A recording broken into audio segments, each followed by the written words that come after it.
Hello, Internet, and welcome back to Elegant Magicks, the good society tale of incantations and infatuations in Bexley under Mount Whitebridge.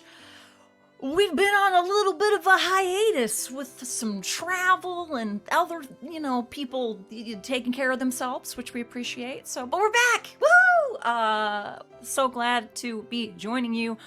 If you are with us live on this lovely Thursday evening, if you are checking this out on VOD or, on YouTube in 7.5 years, whenever you're watching this, I mean, it could be like a nice Saturday while you're cleaning your house or like a Wednesday afternoon for no reason. So you do you, whatever you need to do. Thank you, regardless, for tuning into the lovely content here on GGK, of which there's a lot. Go to YouTube, check that out. See everything we got going on there. It is all objectively fucking amazing. Other housekeeping things. We got merch. We have t-shirts and tank tops, like the one that I'm wearing that says "Bye Flying Waited to Die," or like the one that RJ is wearing, the Gubba Bump Shrimp Company. Basically, we take stupid things that we say on the internet and we put them on things, and then you can buy them, which is really great. We also have, mugs like this one. We've got phone cases. It's all really great. So, yeah, definitely check all of those things out. No, that is not legitimate merch. Take it away. No, you can't buy that. I'm sorry. You can't have it. It's a really great shirt though. The banana oh no is pretty great. Anyway, check all of those things out. Next stream will be tomorrow. That will be Friday, for Neon Souls at 9 o'clock Eastern. I'll let Val talk more about that. They run that one. But yeah, we're gonna jump on through and chat with our lovely cast here. So please, let's go around, tell everyone who you are, where we can find you on the internet, and who you are playing this evening. Let's start with Val. Hello, everybody. I'm Val at the Kraken's Crown on Twitter and Twitch. You can find me here Thursdays through Sundays, playing games and running things and doing all sorts of fun stuff. I run a game called Neon Souls tomorrow. Come join us for that. It is our finale-ish. We're going to see how much we're able to get through in 2 hours. So it should be a lot of fun. Come join us for that at 9 o'clock Eastern time, right here. And tonight, I will. Oh god, I don't have the thing up. I'm just gonna go off my mind. I'm playing Layrd Avalon Cross, who is the socialite, and their desire is to drive the family that looks down on them to self-destruction and ruin. By memory, yeah. Well done, Savvy. Hi, I'm Savvy. I'm at Savvy Seaworth on the internets, mostly on Twitter, where I am a lot right now, where you can also find my streaming schedule pinned to the top of my page. Like Val, I'm here Thursdays through Sundays, either playing in games or running them. Right now, I run our Vaesen game on Sunday afternoons. It's called Thursday's Children, and it's a Nordic horror role-playing game, and it's very, very fun. I also play in a lot of the other games on the channel. Tonight, I am playing Jessamine Blackwood, aka Jessamine Booker, the tutor. Sort of. I don't really know what she is anymore. Whose desire is to restore her family name and resume her place in society. She's finding herself, like that's what your early 20s are for, right? Is finding yourself. So yeah, absolutely. I did finally look at because I never scroll down on the character stuff. I did finally scroll down to the Duke and see the age difference between the two. It's not as much as it could have been. No, it's not. It's not as severe as I was afraid it was. I love you, Jimothy. We love you, Jimothy. Every single one of the Jimothys. We love you. RJ. Hey everybody, it's me, RJ. You can catch me at RJ282 on Twitter and Twitch, where I tweet about the nerdy things in my life and sometimes stream with my friends.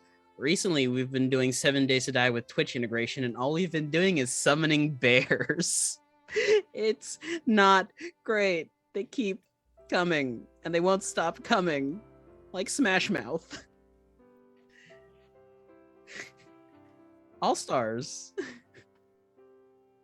Anyway, you can catch me over at the Indoor Adventurers on Monday, where we play a homebrew campaign. We just fought Zariel, who's a Archduke of Hell and fallen angel, and she's big, scary, and kind of hot. But my character's not ready for that yet. Now we're going into the Shadowfell to go kick the Raven Queen's ass. Wednesday, we're wrapping up our one-shot over at Lantern Noirs. I play a paladin there, and I am best boy, apparently. Thursdays, here with my friends for Elegant Magicks. Fridays, nope. Saturdays, back here again with Mistborn this week, and then next week it's gonna be Star Power. Hopefully. I missed that game. Sundays, we're rounding out the week with our homebrew campaign over at the Hype Goblins channel, finally leading up to a PM game at the Lady Dames. I do a lot. Tonight, though, I'm playing Jarvis Hawke, who wants to take revenge on the people responsible for stealing Womp You Love, and it's gonna be a blast. And last but not least, Alex. Hello, I'm Alex, OMG It's Some Guy on the internets. I'm here mostly Tuesdays, Thursdays, and Mistborn Saturdays. On Tuesdays, I'm either playing in our Savage World Call of Cthulhu-esque game. That's me and LB, run by David. That's a lot of fun for a small cast. And the other Tuesdays, I run a Masks game, which they just stopped a werewolf from absconding on a super yacht and also took down his private jet that was trying to flee with evidence. Lots of fun stuff happening over there.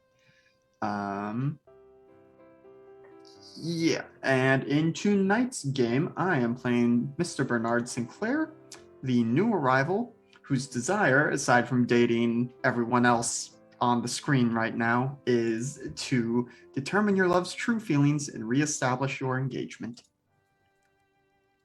Yay!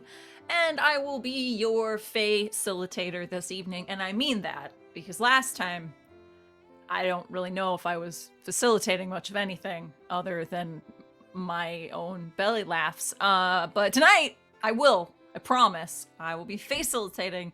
I'm Christina Sid. You can find me on the Twitters at GreekSid, usually just shitposting and talking about the fun stuff that I do here. Thursdays, Fridays, every other Saturday and Sunday, and over on twitch.tv/InfiniteRP on Mondays for some flames of freedom. It's a good time. But more on all of that later. Right now, oh boy, I think we need a recap. It's been a while. So we Is RJ done talking? RJ's been done talking. I'm I talking. just want to be sure. That was. And Alex is hurt. talking. Okay. What? I'm so confused. Smash Mouth. It was the Smash Mouth. Oh, joke. you left for Smash Broke Mouth. I me. see. Yeah. I completely They're understand. in concert at your house?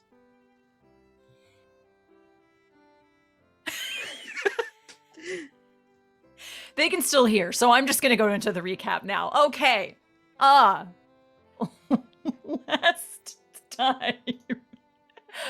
We need different music for this, because this shit was ridiculous.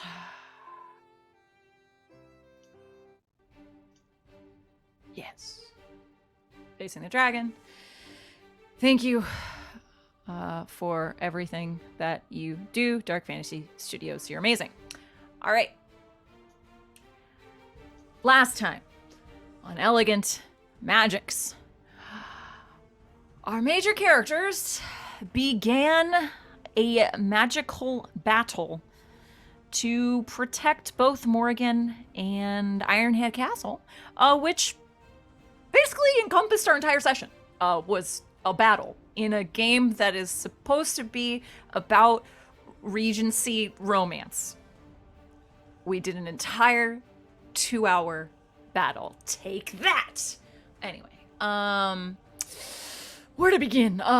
Jarvis set off first, several messages that ended up being intercepted by a shadowy figure in the Arcana Populi, and then leapt from his hiding place in the bushes to ambush the black-clad church cultists that were attempting to set the castle ablaze, but then was quickly overcome. But not by the cultists, by the demonic entity that has now permanently taken up residence in his arm. The demon proceeded to wail on the onslaught of forces and inadvertently began the Bexley space program. RJ paid me to put that in there. While Bernie headed down to check on Jarvis, Zach busted through the ceiling of Morgan's room, having hidden in the attics of Ironhead Castle in an ambush. Jessamine quickly transmuted the sheets of the bed to chains to tie him down, while Avalon tried to throw spikes of metal to pin Zach down to the floor.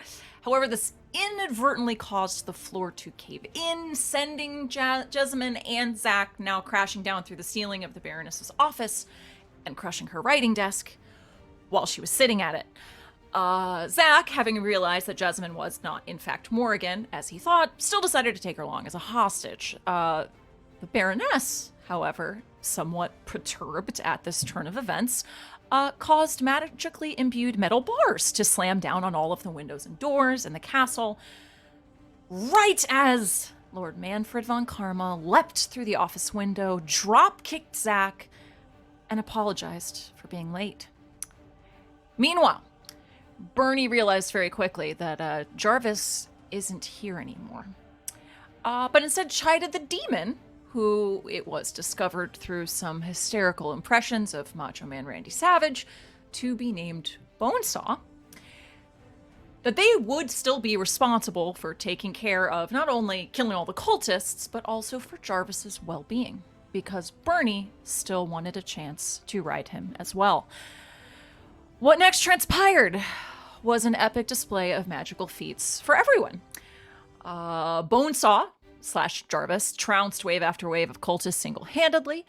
Not to be outdone by all the dope magical shit, Zach utilized a Hawke family artifact to great effect, essentially going full Akira and transforming into a mutated monstrosity of unthinkable power, and then completely losing all control, crashing through the front wall of the castle and inadvertently assisting his brother in destroying all the cultists as well. Jessamine, also not to be outdone, transmuted the entire front garden of Ironhead Castle into quicksand, trapping Akira Zach as well as several remaining cultists. Bernie, determined to know what the hell was going on and why, once and for all, wove a spell to connect the cultists back to their source, which turned out to be his Aunt Ariana. He rushed off to find her as Avalon, who had still been stuck upstairs in Morgan's room this entire time, created a metallic bridge out over the entire battlefield and proceeded to impale Akira Zach through the back and the stomach, with it and into the ground, trapping him once and for all. Bernie went to confront his aunt, demanding that she tell him why she had done all of this to him and to his paramours, plural. She answered pretty cryptically about the matchmaker's business being their own, and made somewhat veiled threats about how Bernie could have been a great king. Bernie told her very openly to leave town before dawn or else. After trapping Zach, Jessamine transmuted him back into his human form so that he could be interrogated about his schemes. However, this grievously drained her life essence in the process. Zach admitted to receiving a contract to assassinate Avalon from the mysterious figure in a spider mask, as well as hearing about the curse-breaking device from Mrs. Knox, but sweared that he did not know that it was, well, a person and also Jacqueline. Out of a mix of both pity and pragmatism, Jarvis asked Jacqueline to break Zach's lycanthropy curse, freeing him from the bonds of being a werewolf. As we ended, the audience, not our major characters, got to see the true identity of the shadowy Arcana Populi member in that spider mask orb weaver. It was, in fact, the head of the College of Wizardry, Professor Camilla Whitmore, as she wrote to the other leaders of the Arcana Populi to figure out what to do next. Did I miss anything? I think we're good. So, now that we remember what we've done, why don't we figure out what it all means in the scheme of our good society? After how many fucking episodes was that novel chapter? Given that it was in a fucking time loop? Yeah, let me scroll back through my notes. Okay. I think like 4-ish. I think it began on episode 14. So 4. 5 episodes, 14, 15, 16, 17, 18. Okay. So it was like half of last season. Yeah. Was just the time loops. Cool. So if you don't remember how anything but novel chapters in this game go at this point, I completely understand. I will do a bit of a refresher here. The novel chapter is now over. And we're going to move on to reputation. However, I am realizing, as I mentioned before stream earlier this afternoon, we do kind of have to agree upon which reality we are counting in this round of reputation, considering we have about, I don't know, like 2 months worth of various versions of the same day. So I would say, just for clarity, just this That's last tomorrow. Just this past, god damn it, just this past part of the loop. So waking up, going to the Dukes, convincing all each other that the loop was happening, and then immediately going over to Iron Hand and having this like battle royale. Does that seem fair? Yeah. I don't know. I think Bernie should have some more consequences. What if we said that after the time loop ends, everything that happened in every time loop is remembered by everyone who is involved in it? And then we all die because our brains explode. And then everything that happened has a bearing on reputation. Why? Why would That's we a do lot. that? That's a lot. Hey, you have said that we do not do enough to punish ourselves in this game.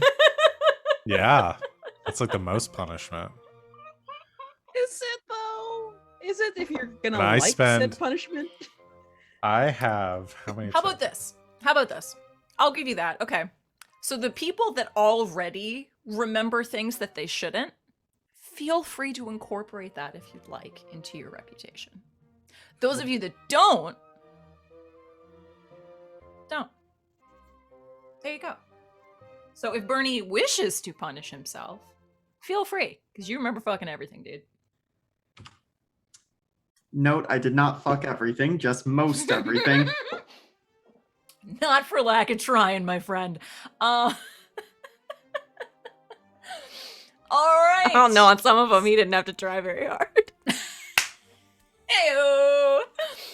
Oh boy. All right. So, why don't we go around? I will leave it up to volunteers if anyone has one already. You again are thinking, as it has been several weeks for our audience, we are coming up with a descriptor that kind of sums up how our reputation fared in this last novel chapter. If it's a positive descriptor, we get a positive reputation tag. If it's a negative descriptor, we get a negative one. If we get too many of one or the other, we get a condition. And we can talk about those as they come up. So, anyone ready? I think I'm ready. Bernie. So, Bernard. I Bernard, think, my man. I think given who will remember what, it's probably going to be negative. Now I'm thinking scoundrel as my tag. Okay. That does put me at 3 negatives. Oh, buddy. And I think I have the perfect idea for this. So pulling up the roll sheets, the new arrival, it's either great offense, your actions are offensive to someone of local importance and they mean to make it known publicly. Or fracture, someone close to you is appalled by your behavior and refuses to talk to you. I feel like either of those would work, but I really kind of like the first one. I was leaning because towards reasons. that, and that my aunt is going to call Bernie's bluff, and that's going to cause some issues. Yeah. I like it a lot. Great. So go ahead and take that tag, take that condition. Excellent. Anyone else think they have an idea? I have one. What you got, Savvy? I'm gonna do a negative tag. Alrighty. For all the reasons, I think. Because they're minor acted in contravention of society's conventions. Acted on desire in a way that compromised your duty or morality, or presumed to order, instruct, or make a demand of someone of a higher rank. And I think I did all Yeah, those I think you got bingo this time around. So yeah. So which one was the most grievous of infringements? Are we thinking? God, I don't even know. I did just sort of in full view of everyone turn the Baroness's entire front garden into quicksand. That kind of was a big one and was viewed by not only everyone at the estate, but by several of the still living church cultists. So, among Yeah. many time loop decisions. yeah. I'm gonna take the tag. Not all those time loop decisions were bad. No, I don't think they were bad, but I do think they were reckless. Which is the tag I'm gonna give myself. Excellent. Does that put you over? Oh no, you're still. Oh, it gives me 4. I No, still have no, 2. You still have ones. another. Yeah. Gotta spend these tags, I y'all. know. I love it. Excellent. Who's up next? I think Jarvis is gonna grab a positive tag Okay. for being single-minded in his dedication to breaking this time loop and saving Morgan, Hmm. despite finding out that this is a family-run gig. Fuck. Yeah. Okay. What descriptor were you thinking? Either persistent, I guess, or maybe Tenacious. tenacious. Yeah. Jarvis Hawke, played by Jack Black. Like the D? Nope. Does that? That is put some you- low-hanging fruit. That's what we're about here. Are you Or kidding more- me? But more like the big B, King Bowser, 'cause that was announced today. I'm at 5 positive tags. Holy shit. Okay. I've been spending my tags. I've just Okay. been getting them back. Y'all are going to ask me to spend tokens shortly, and I'm going to be like, no, can you spend a tag? I have 2 tokens, so I'm gonna have to spend a tag. You're about to get more. Do you want some of mine? Fresh. Yes, please. Do you want some? Do you want some of Zach's? Because Zach like just left town and has like 6. Oh, last but not least, Val. What do you think? I'm honestly, I was having a hard time deciding because Avalon didn't really do anything during the time loop part of this that I can think of that was either positive or negative. I think most of the implication would be on the other end.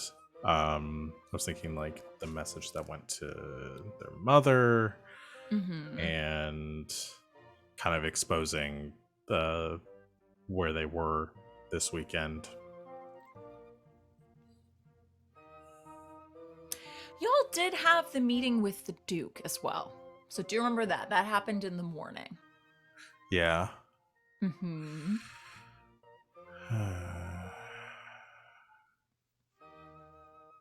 I'm just having a hard time reading the tag, the reasons for getting a positive negative tag and deciding which one. I'm really at like a loss for it.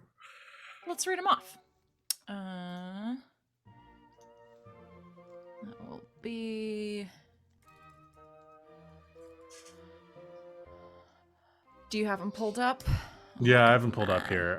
So it's the same as everyone else's. I think it's the acted in service. The positive ones acted in service of duty or morality in a way that compromise your desires. Okay. Acted in obedience to society's conventions despite considerable hardship doing so, or made a sacrifice or denied your desires to uphold the superiority of your rank. Can't think of any of those things that happened. The closest thing I can get to is like acting the way they sort of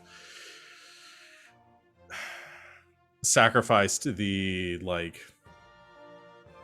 facade that they were putting on with this whole Jessamine situation to save Morgan. And that being a duty to protect their sister. Yeah. But I could also see that being framed as in a negative way. Again, considering that it's now public, in more public knowledge, I guess, what's going on between like Avalon and Jessamine, and Avalon's kind of involvement with the Arcanum to that shadowy figure that overheard the conversation. Is that public yet, though? To whoever got that message. But is it in public yet? I don't know. Not yet, because it just happened. So they're the only ones that know, is what I'm saying. Okay. So I don't know. You could definitely do net zero if you just don't want to do a tag at all, if that's what you're feeling. That just feels boring. I want the negative. The thing is, right now, I really want the negative tag, but I can't. I feel like justify it. I mean, they did like spear a giant Akira monster in their front yard. Yes. In front of a bunch of church cultists. Yes. You could go with So... that. Church's opinion really matter? Kidding. No, it doesn't. Then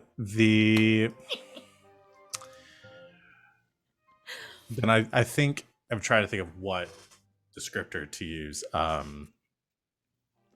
Something like eccentric, or like ostentatious, flamboyant. Ostentatious sounds good. Yeah, just like very openly, freely, and like publicly doing this very huge display of magic.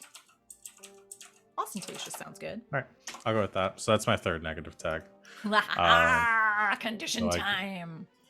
I get a condition, which the one that I wanted to. But did you shampoo first?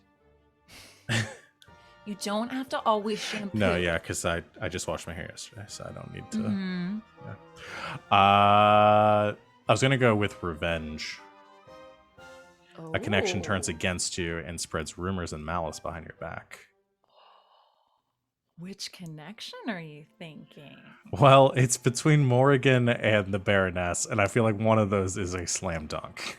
Yeah, that's Morgan. Clearly, Morrigan so clearly starts. Morgan. Clearly. Nothing, sweet baby. Don't worry about it. Yeah, I think Baroness starting to do shit. I think that sounds fun. I feel like, we can ask. Do you feel like the Baroness is cool with that? Maybe.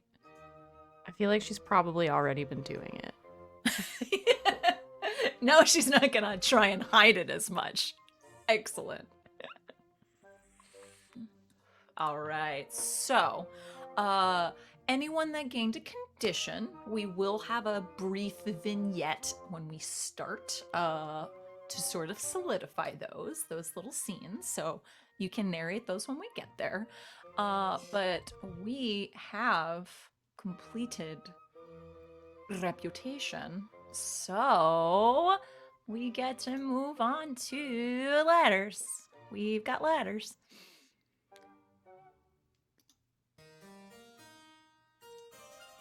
Yeah, this is good for letters.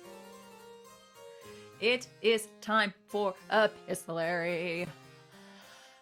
So, everyone gets 2 letters. If you would like to spend a token or a tag for an additional letter for any reason, feel free.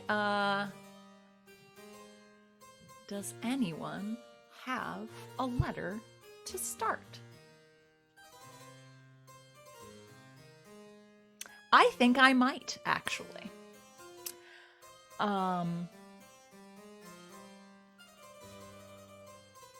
The next morning, which thankfully is the next morning. It's not yesterday anymore. You are not back in your beds at the holiday house. You are exhausted, bruised, battered, and in the bed or the chaise lounge where you drunkenly passed out. I don't know. You tell me. But when you awake, every single one of you, and we'll go ahead and let the audience at home know, every single person in Bexley has received a letter of invitation to a grand gala sponsored by the Auricular Matchmakers. It shall take place this evening. They understand that it is very short notice, but they feel that the planets and stars have aligned, and this is necessary and shall be fun for the entire town. So everyone should meet at dusk in the grand public ballroom for a night of dancing and frivolity. Yeah.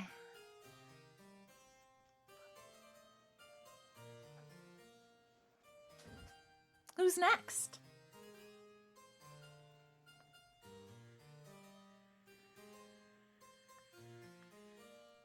I understand that this comes next in the cycle, but given just where things are narratively, I don't know that any of us have had time to process and send letters.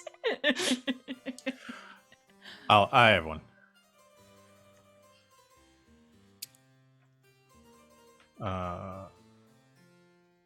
Avalon is going to send a letter to Jessamine.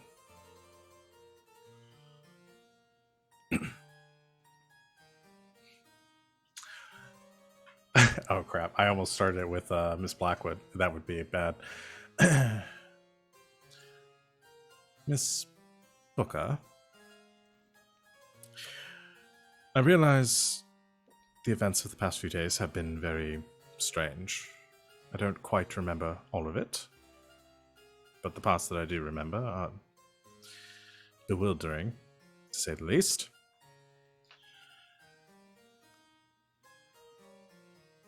And there's a whole bunch of stuff scratched out.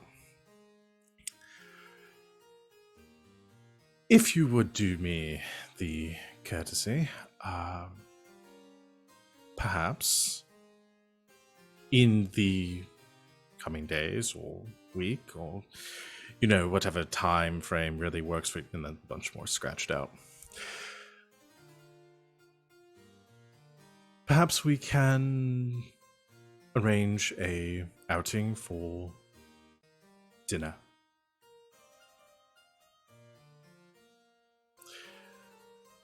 I'm not sure how one goes about doing that, but perhaps you can help me figure it out. This letter has been a disaster. Please let me know your response. Avalon.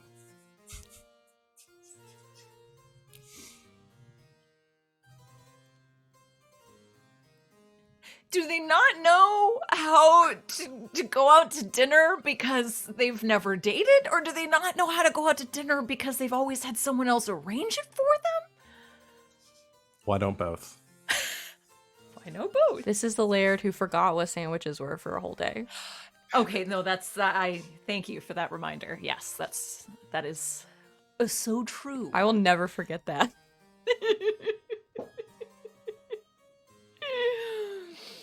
Oh, so good. Who next? I'll go next because I'm gonna respond. Yeah. And Jessamine responds to the Laird Cross's letter with just a short note. It says, how mean is she gonna be? It's always the question. It says, Laird Cross.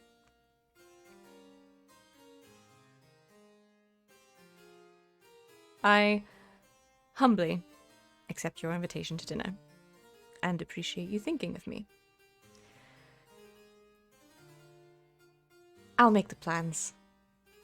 And as far as a time frame, I'd appreciate it if before our outing, you gave yourself enough time to figure out a way to get your childhood memories out of my head. Looking forward to seeing you, Miss Booker.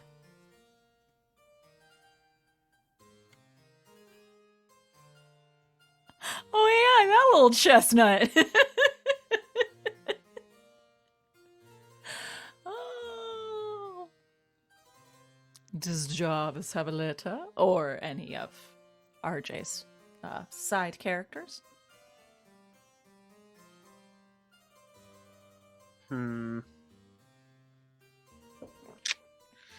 think Jarvis is gonna write a letter home.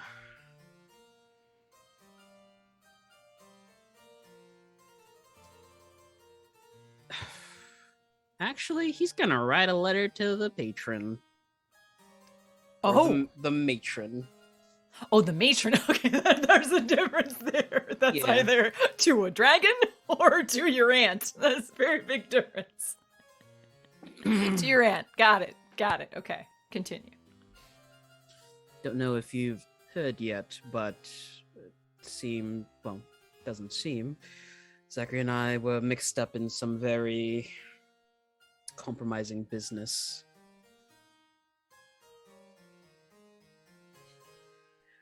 This next meeting of the Hawks will be my last one. Afterwards, I am out.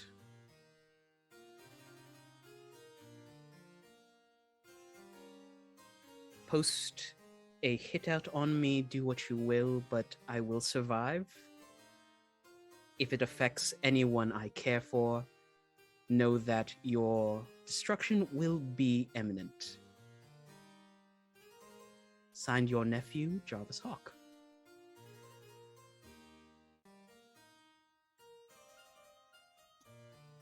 Oh, shit. Well, Jarvis just blew up the dynamite. Damn. Okay, so I'm trying to remember how much Jarvis had shared with Bernie about his family structure, because I know that was something Bernie wanted to ask about if there had been more time in the loops, but we kind of kicked things off of trying to solve the loop before I think we got much of a chance for that. I guess Jarvis would have explained a little bit of his family if asked. Okay. Just trying to...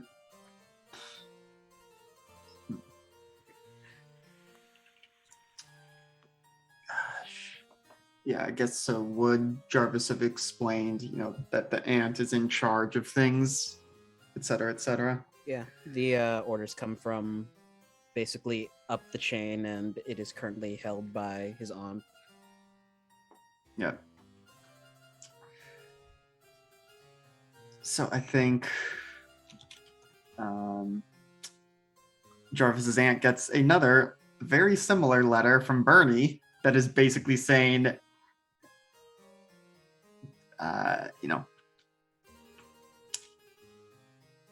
do not think that you have any claim on Jarvis anymore.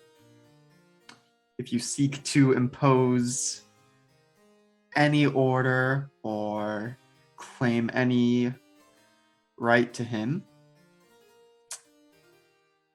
know that there is no power that will be able to save you if you seek to cause him any harm. And doesn't sign it per se, but leaves, I think, probably puts his family seal on it. Not the Sinclair one, the America one. So Siobhan just basically got an unsigned letter with like the fucking president's seal on it. Is More or less.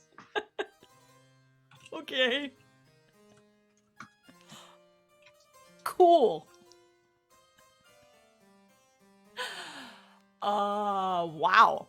All right. Well, obviously she has to respond to one of you. She'll respond to her blood. Jarvis, you receive a missive in response. My darling nephew, what on earth would give you the idea that you would be cast out or destroyed if you left the family business? Several members of our family do not directly involve themselves in any particular jobs for the family at large. If this is your wish, so be it. You should remember, however, that those that do not take direct part in the family business also do not receive the direct contribution from the family's patron. Just something to remember. Also, tell your friends across the pond that they have no hand in any business that I take part in here in jolly old England. There's just the look of utter confusion on his face as he's reading this. Like, what?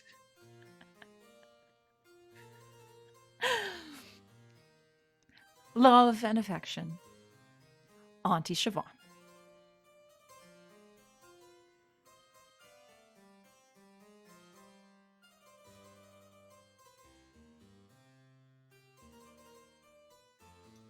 Who next? I have one from the Baroness to whoever high up she's in contact with at the college. She writes a short letter that just says,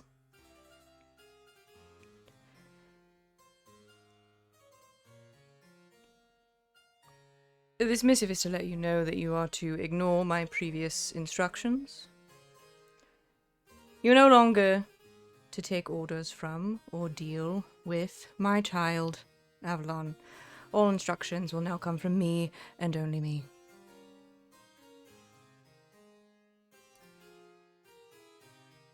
The Baroness Guinevere Cross.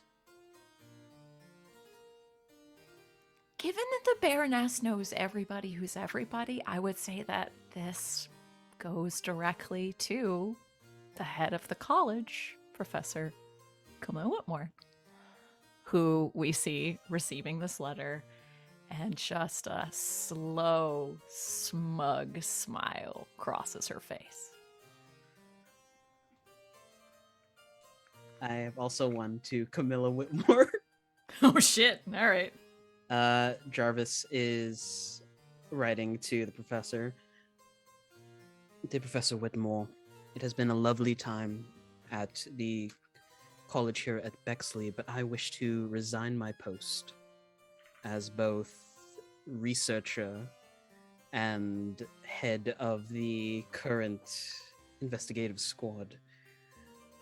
Things have arisen in my life, and I do not think I can put either job at jeopardy for this. I have seen the good sense to formally apply this resignation before things get a little bit more hectic. I thank you for your kindness and wish you well. Jarvis Hawke.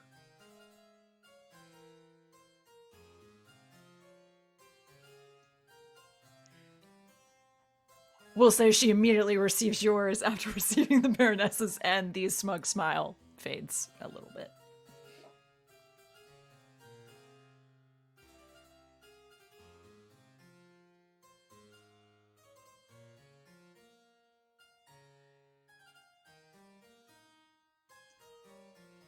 Who else got letters?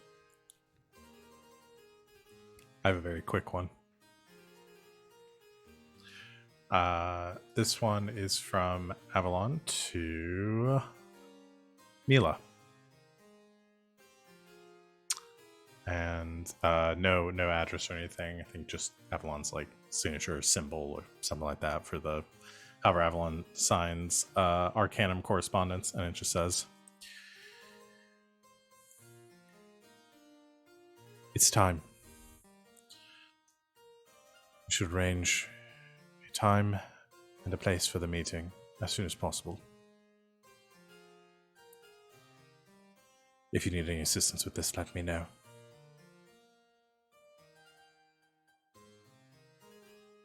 I hope everything's in place." That's it.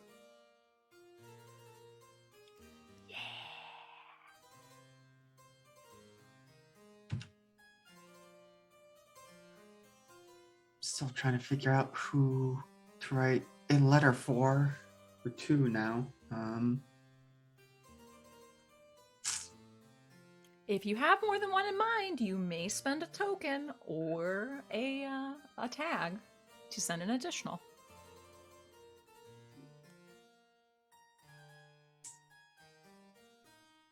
I think Bernie's going to do, it's not quite a Hail Mary, but is going to write to Lady Oberon Knox.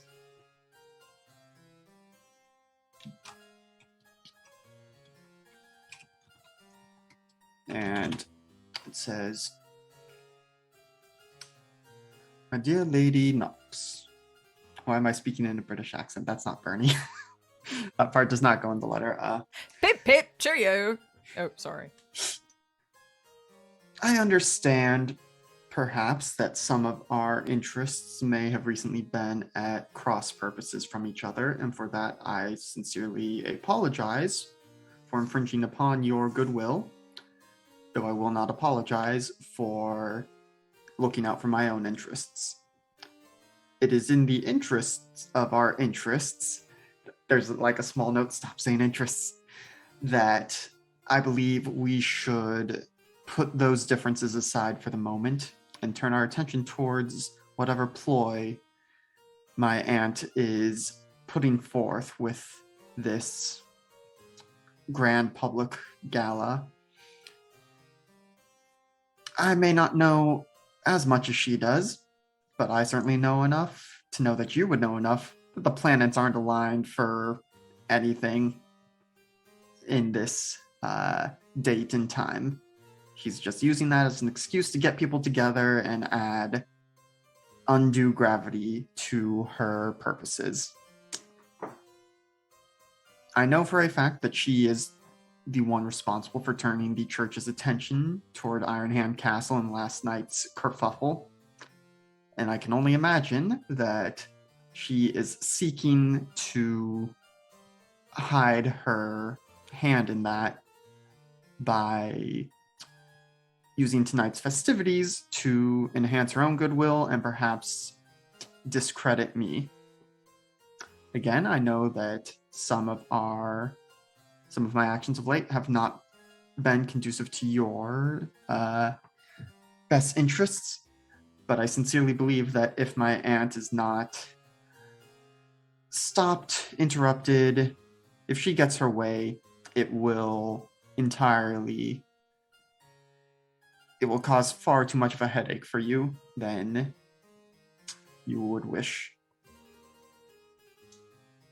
I recognize that I do not have much of a leg to stand on, but I humbly request your assistance in showing up the auricular matchmakers at the gala. I will leave the circumstances of that up to you. I trust your showmanship, or showwomanship, I should say. Yours amicably, Bernard Sinclair. Interesting. Okay. Did everyone get 2 on that one? I believe we did. Excellent. All right. Well, that concludes epistolary. We are now into upkeep. So, to start, we do need to do any monologues that have not yet been done, which I think is, if I'm going by this correctly, everyone except for Jarvis and Bernie. I monologued. You did? Yes, so it is Jessamine and Avalon who need to monologue still. They're the ones who say no. They have not monologued this cycle. Okay. I can't read, apparently. Yes. So, Avalon and Jessamine. Who wants to go first? I'll go.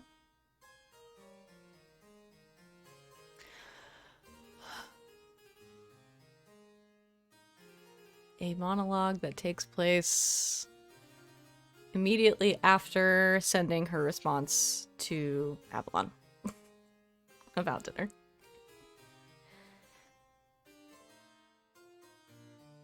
Is this a date? Is Avalon Cross asking me on a date? I hate the sound of that.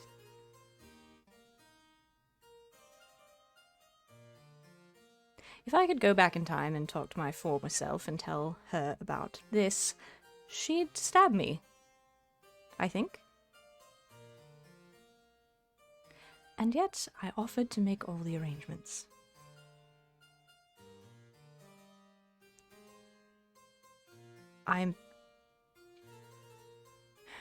Turns and looks in the mirror. You listen.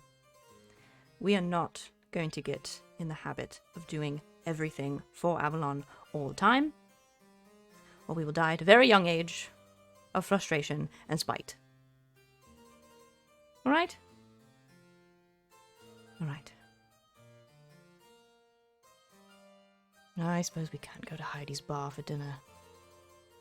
This is going to take actual work.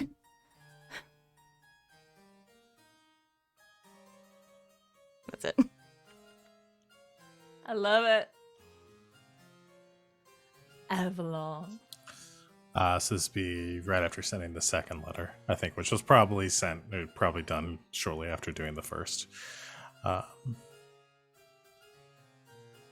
Avalon sort of sits back in their chair, in their study.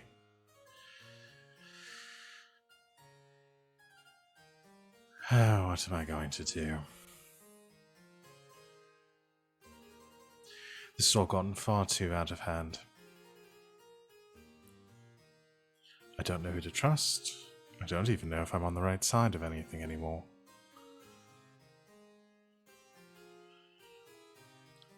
I need to make arrangements to get Morrigan out of town. In case this goes wrong.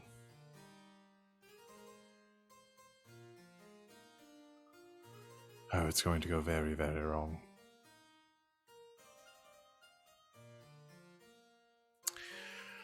Maybe it's not too late for me to get that letter back. I should make sure that maybe Jessamine hasn't read it yet. And that's about it. Oh, did I catch it? Can I hit undo? Can I hit undo on the email? Shit. I just mentioned Avalon like coming around a corner to catch the servant who is like carrying the letter downstairs and sees them knock on the door and like freezes at the corner and then ducks around the other side. I just cannot stop thinking about how they keep writing each other letters and they live in the same house. Mm-hmm. It's a big house. There are one or two servants that are like, really? Just go. You do know it's right just, there. it's downstairs and down the hall. Yeah, right? Oh, all right. It's so much walking. Amazing. Thank you for that. So everyone can refresh monologue tokens. You now have one to play, and you now have one to do. Excellent.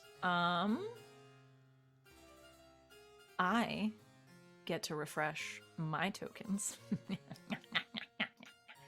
And if you have less than 3, you may take 1.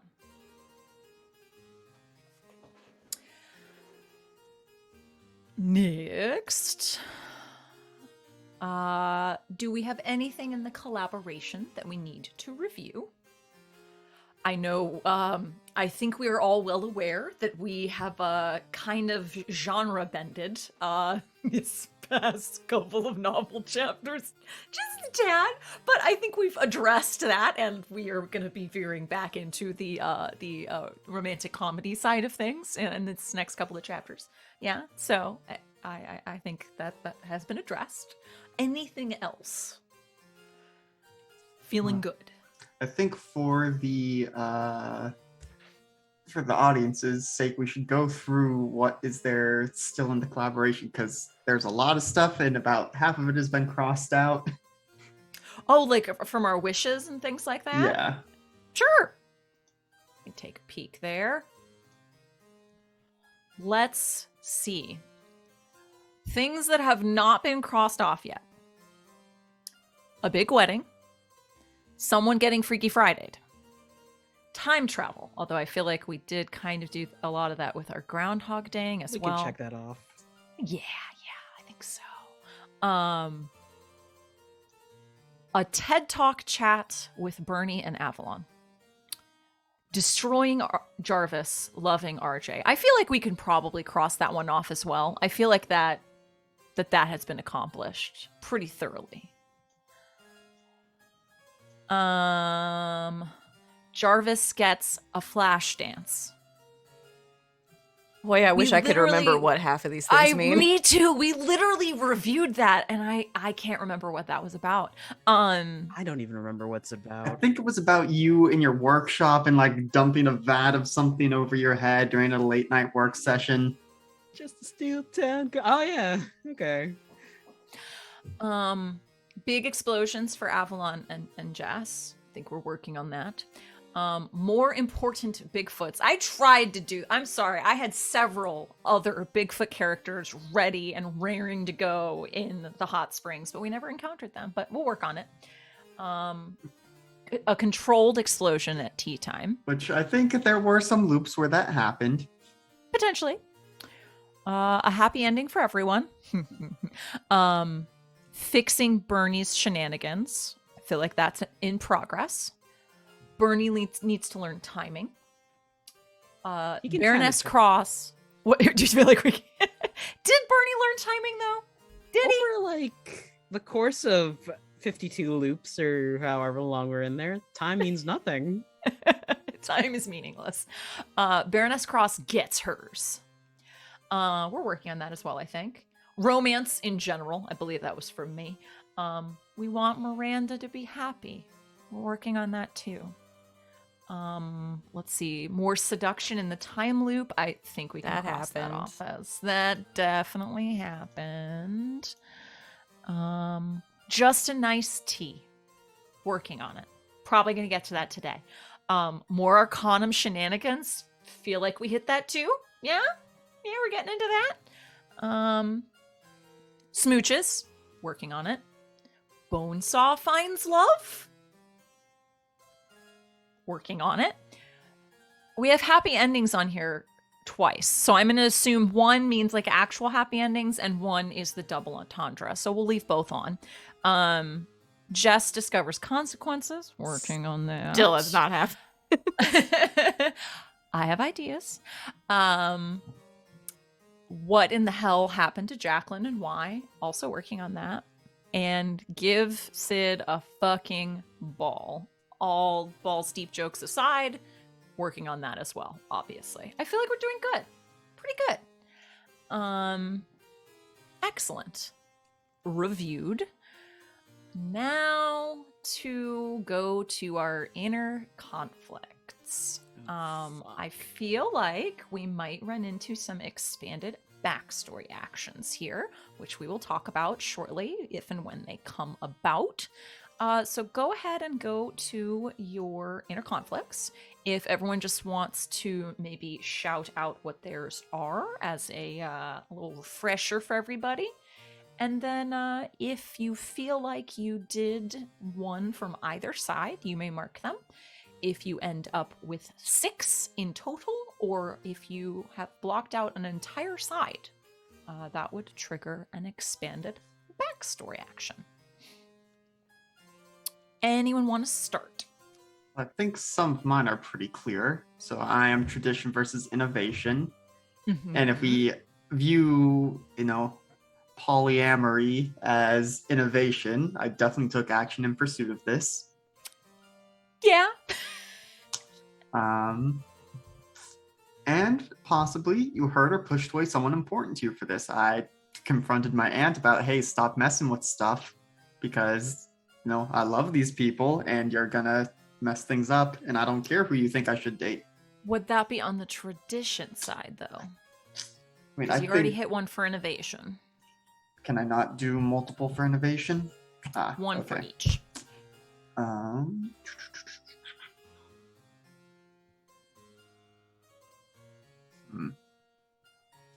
You may have to come back to me on that. That is okay. I don't think I did anything for tradition this side, but I will think. Think on it. Anyone else have any? I have one. Yeah. So mine is love versus responsibility. Mm-hmm. And I'm gonna say on the love side, you sacrifice something important to you for this. Because Jessamine and Avalon did go to the Duke and say, hey, this is not happening. And power and influence are very important to Jessamine, and marrying a Duke would have been great for that. Kind of big for that. That is And very she gave fair. it- Absolutely. Absolutely. Because she sort of likes Avalon, she guesses. Me? Baka. I believe though with that one, as I am desperately trying to pull up the PDF of the handbook real quick, that gives you 6 in total, correct? Yes, I have 3 and 3. Haha! So you would trigger an extended backstory action. So let me pull that up. Shit, I have to do rules Given, now? I know. God damn it, rules. Given that you have explored this character very thoroughly in both of their sides of that inner conflict, we now get to explore this. Let me see. Progressing inner conflicts. Expanded backstory actions. On 140. One moment. So, having completed now your inner conflict, you get to take an expanded backstory action. You can create a new connection, decide that you now wish to play an extra connection. So if you want to take one of them off of my hands, you are welcome to. You may change the fortune of one of the existing connections, either one of yours or someone else's. You can establish a relationship, which if you're interested in that, we can read on that. Or you can essentially retire Jessamine and create a new major character. Definitely that one. Yeah. Yeah, definitely that one. Oh, absolutely that one. Kill her off. Man. Yeah, absolutely. If you are curious, establishing a relationship is you can establish an unexpected relationship between your major character or a connection that you play and another major character or a connection in the game. It can be literally anything that interests you as long as it does not conflict with the current story thus far. If the relationship, again, involves another player's major character, you do need to go into negotiation with that and make sure they are amenable to it.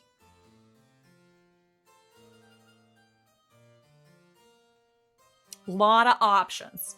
Do you want to think on that and we can move on to someone else? I feel like I should think about it, but I also had a great idea. What? Can I... This is dumb. Can No, I'm excited. I say that in the coming weeks to uphold the charade to an extent, Duke Jimothy is gonna visit the Cross Estate a couple of more times. Oh. And become very sweet on and ultimately fall in love with one of the staff, Ophelia. Oh, yes, you can. I love that. Okay. And raise her up. That's very exciting. Raise her Because she deserves it. She puts up with a lot of bullshit. She fucking deserves it. Excellent. And he's a duke. He can do whatever he wants. He can do whatever the fuck he wants. He's got money. He's all set. But isn't the Duke with He can have both. He is. Okay, so we're doing both. Okay, gotcha. Just making sure. Let her have this. Ophelia's cool with it. So whatever. I just want to make sure that we weren't that didn't get lost in the time. Oh, I'm not trying we're to not take that retconning away. No, not at all. He just is also interested in her as well. Excellent. I love it. We can explore that later. Now you may have to think, because now you do have to, for the remainder, come up with a new inner conflict as you have exhausted the current. That I'm gonna think about. You think about that one. Anybody else? I got mine. Yes, RJ. For my inner conflict, for Jarvis's inner conflict, it's responsibility versus freedom. I think I'm gonna you took action in pursuit of freedom in burning the bridges between his family and the professor. That is very fair.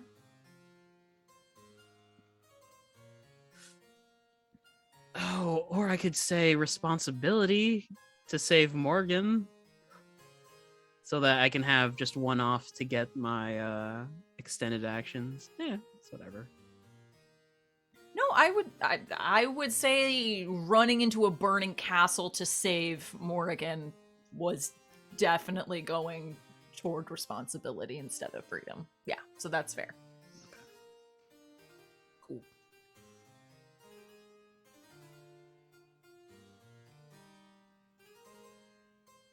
Excellent.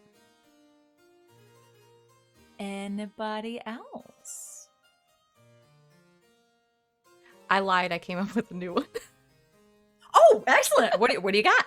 Lay them off. I had changed Jessamine's to principles versus power, which I think is her want for her family name back and all of the money and power that comes with that, versus her conscience and what she maybe is or is not willing to do to get it. I like that a lot. Excellent.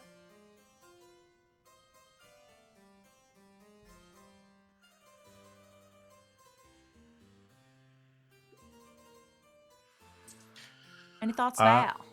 Yeah, I potentially have two. Mhm. For mine is ideals versus comfort. I was thinking you hurt or push someone away, someone important. Can't read. Pushed away someone important to you for this. For comfort, important doesn't necessarily mean favorably important. I would say that the Baroness is important to Avalon in one way, shape, or form. And given how their pursuit of Jessamine, kind of for their own comfort, pushed her away, I would say check that one off. Absolutely. And for ideals, I don't know if Avalon making the choice to kick this off with Mila would potentially be their actions destroying their chances of successfully pursuing comfort right now. That feels a little too extreme. But I was thinking kind of along the same lines of the first one. They're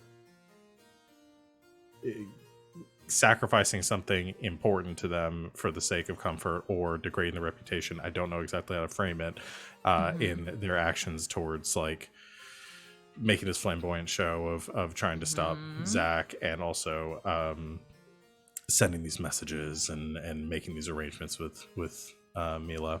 I thought might potentially trigger one of those. I don't know which one I would frame it as. Probably maybe degrading the reputation. Yeah, especially in the eyes of their mother.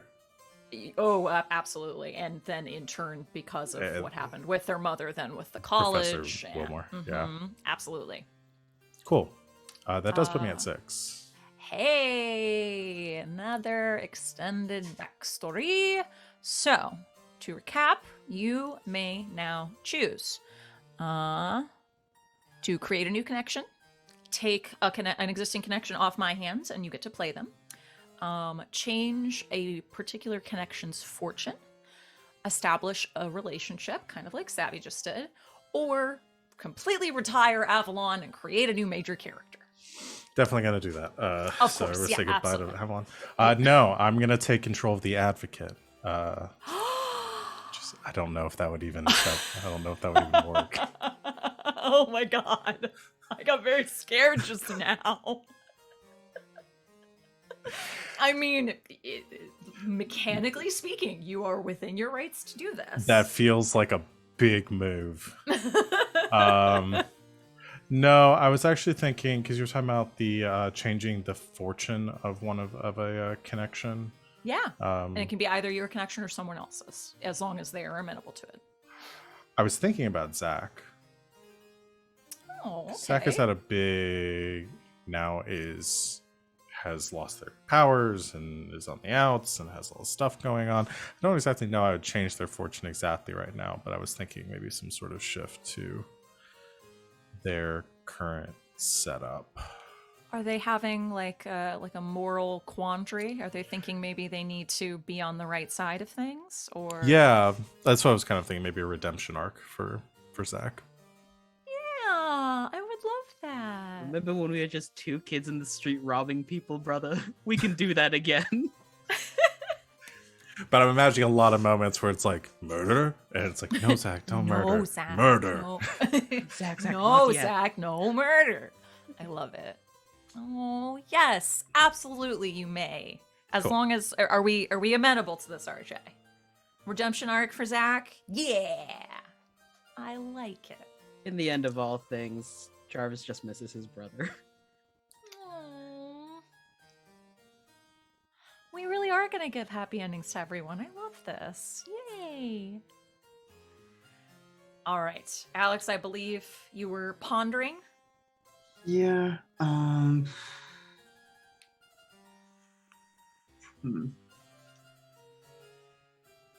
Yeah, no, I don't think I really did anything on the tradition side of things, even though I had 2 months of time loop shenanigans.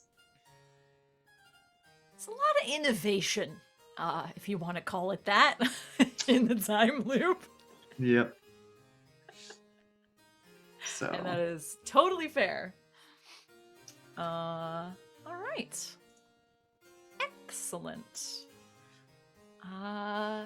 Yeah, it is time to begin a new cycle of play, my friends. And I will say, barring any big twists or turns that we need to resolve, this will be our final cycle of play as we are beginning to wind down this season, which is very exciting. So we begin our final cycle of play with, as always, a novel chapter. Now, we can decide. We have a lot of options here. We have this big immediate ball that is being offered by the auricular matchmakers, but again, given everything going on, we can do a little timey-wimey wibbly wobbly if we'd like. If there are any other scenes we would like to do, we can absolutely do a visitation chapter, or if we just want to go for it, we can do a full everybody event chapter at the ball. Or if we want to do something in between, we can do a split chapter. And some people are going, some people might not be, some people might have machinations of their own, and maybe we'll do a split scene. Y'all tell me. What are we feeling? At least one visitation I would like to do as Jarvis. Okie doke. So maybe some visitations? Yeah, because I think we wanted to play out Avalon and Jessamine too. I like it. Excellent. For the All right, awkwardness. So, just for the awkwardness. And romance, and I demand fucking smooches. I demand it. Demand. Anyway. Okay. demand smooches or fucking smooches? Because that's a very different proposition. Yes? Anyway, ¿Por so. qué no los dos? Why not both? I got you. Visitation. So, everyone will be granted one scene to set up. They may invite any and all characters to take part in it. If you would wish to put forth another scene, you are welcome to spend either a token or a tag. Thank you for the reminder about Twitch guidelines, chat. We appreciate you. No worries. We're not gonna show any fucking smooches. No, absolutely not. And it's not like you can see our feet right now. We're all fine. Anyway, that was not an invitation. Put it down. Put it down. It was not an invitation. Put your foot down. Because me and Put it RJ down. had the same instinct to go, huh? Yeah. No. I love it. So yeah. Oh, hello Raiders. Just in time. We're starting a brand new novel chapter. Thanks for hanging out. Playing some good society. Did anyone have a particular scene that they would like to set up in mind? Yes, Audrey. Jarvis would like to go visit Jacqueline. Oh, okay then.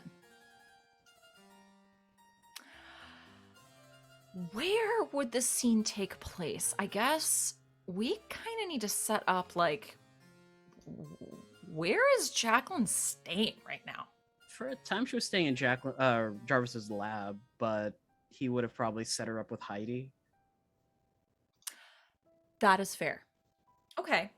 So, once everything over at the Iron Hand Castle got settled down, Jarvis escorted Jacqueline over to Heidi's apartments. Wonderful reunion. Obviously, Heidi didn't think she would really see her cousin ever again, given that she was arrested and put into magical prison. Wonderful reunion. They were excited. Heidi, obviously, more than happy to house her cousin in the meantime while things are getting figured out. Love it.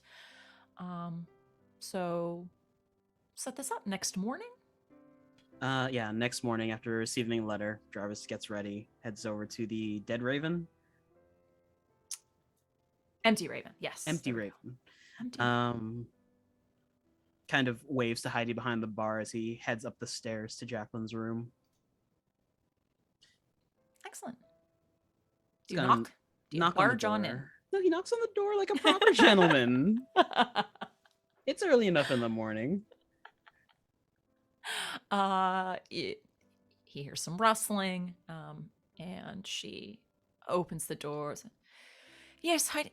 Oh, hi. Hi. I was wondering if we could talk for a little bit.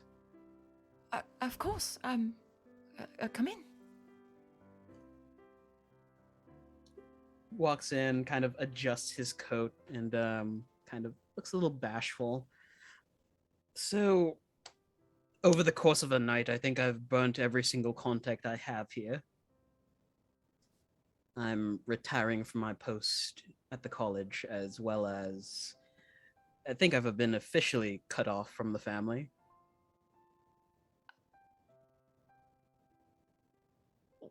What? Of my own free will, of course, but last night there was a bit of clarity for me, and I think I'm going to plan a very big caper. All right. What did you have in mind? I want to steal you away.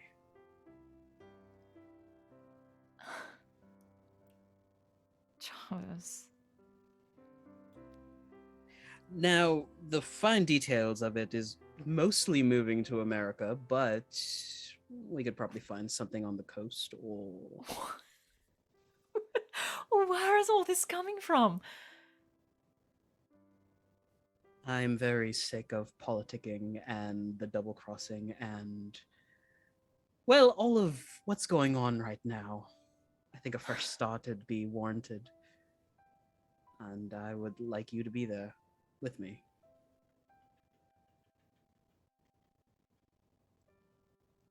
She just hugs him. I'm going to have to run this by your sister as well. I was about to say, I don't know if we can do this within the next 24 hours. But yes, of course. I was hoping Bernard would set us up a little bit. Nothing too fancy. Maybe we can go out west. I hear there are free lands out there. We can be free. America.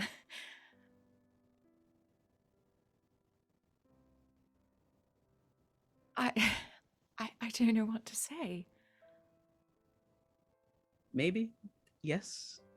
Some sort of affirmative. I feel like a bit of an ass coming to you so suddenly with this. No. Yes, of course. All right. Once we've taken care of things here, let's go.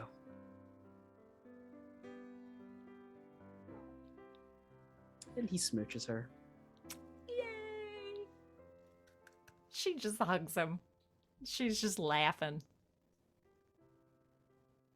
Yay! Well, unless you have anything else, we can leave that one right there. Making plans. Look at Jarvis making big plans. Love it. Excellent. Who's up next?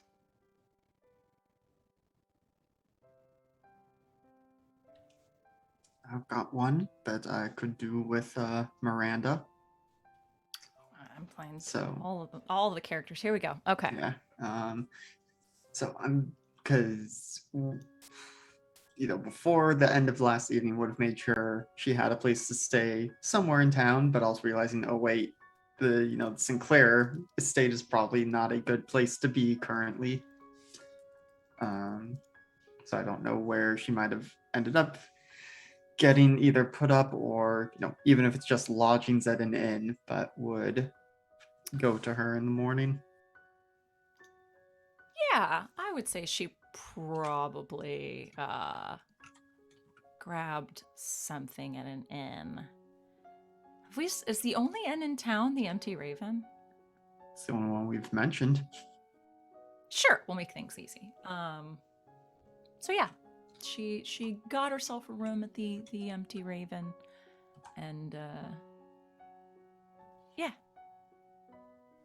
you. I love this. Heidi went into work early. It's downstairs at the bar, and just stands there with her arms crossed. Morning, Heidi. Good morning. What do you want? I do believe that one of my friends is currently staying here. A Miss Graves. Probably has one of the ground floor rooms, unless you were so inconsiderate as to make her go up the stairs. See, that's personal information about one of my guests. I can neither confirm nor deny that anyone of that name or description is staying here.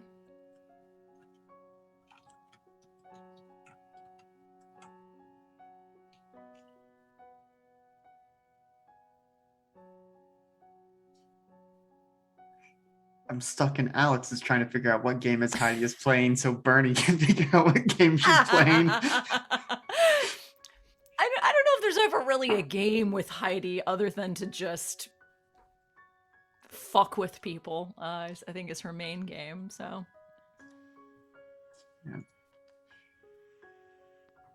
If you're really that bored, I can make sure that we have our conversation so that it is adjacent to one of your little spy holes. What's my house? Is there anyone else in in the common room at this There are point? a couple people that are there for breakfast, sure.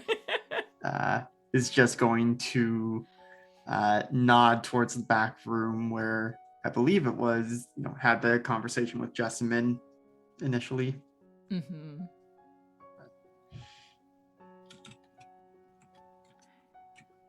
Make sure that you have the conversation near the wall furthest from the door, and we have a deal. Ground floor, third door on the left. Of course, I wouldn't make her walk upstairs. Are you mad? We'll go ahead and, toss her a coin as thanks and then head that way. And you watch her scurry back into the back room and find one of her little peepholes. I don't know, how have we turned Heidi into like a peeping Tom? This is so weird. Anyway, Hey, don't kink shame. don't kink shame here. Yeah, you go third door on the left, I would assume.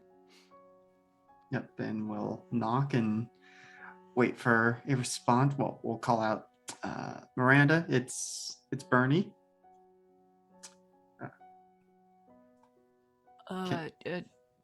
Just a minute. Shuffling. Opens her door. Morning. Morning. May I come in? I would rather not have this conversation standing out in the hallway. Right. Yeah, don't mind the mess. Come on in. Trot back. Let him inside, close the door. Not too much of a mess. It does look like, however, that she is basically fully packed still.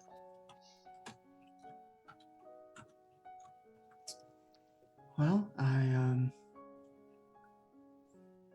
know I had asked you to stick around Bexley long enough for us to discuss matters between us. But perhaps it is good that you are mostly packed already. You may remember from all the hullabaloo last night that I mentioned that my aunt appears to be behind a lot of this. Yeah, you mentioned. And I imagine you also received one of the invitations to the gala this morning or have heard about it. Pulls it out of her pocket. I've heard. Yes. I'll be honest, Miranda, I am firing from the hip with all this. I gave Ariana an ultimatum, and she appears to be calling my bluff.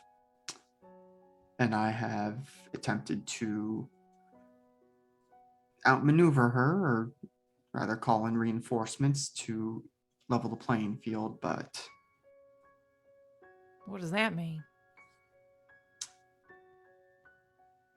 I suspect that the gala is going to be, maybe not entirely, but at least partially an attempt to besmirch me and perhaps those close to me.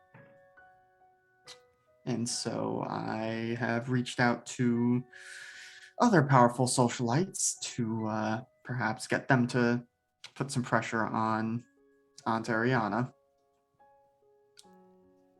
But I see. I fear, perhaps in doing so, I may have made staying in Bexley long-term entirely untenable. I mean, I was already planning to eventually return to America, but that may have been accelerated. Oh. Um. I didn't realize. Miranda, did you really expect me to stay here forever? Bern, I didn't expect you to come over here in the first place, so kind of working, shooting from the hip, if I may return your phrase. Yeah.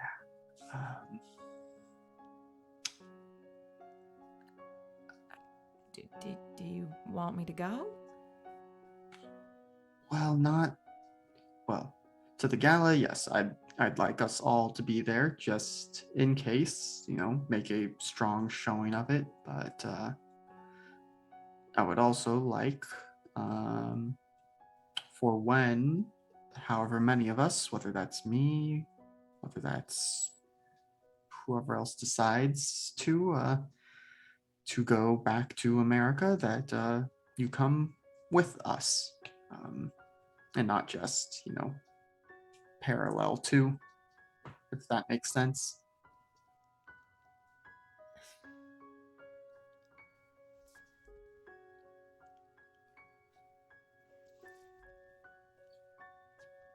Bernie, do you?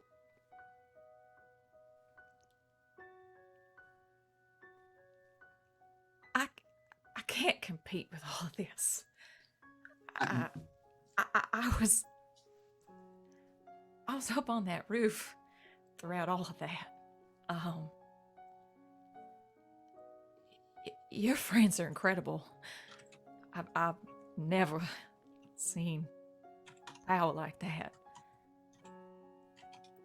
And they all seem lovely. You have your pick of the litter, Bernie.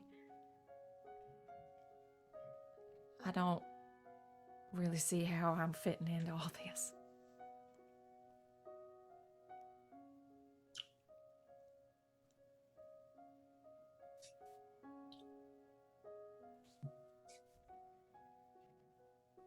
I certainly can see how you would view it that way, but what they don't have is a lifetime already together of growing up, of knowing each other, of all our shared experiences already I mean, do you remember the times when we used to play house and, I would insist that you would be the queen and that I would just be your humble servant? Oh, I vaguely remember using you as a footstool a couple times, so yeah, yes.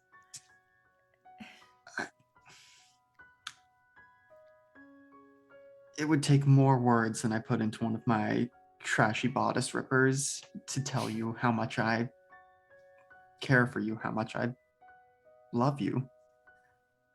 And it doesn't matter to me if you're not the most powerful, natural magic user, which for the record, you are the most powerful natural magic user that I know, or that you are, perhaps not as rugged as Jarvis, or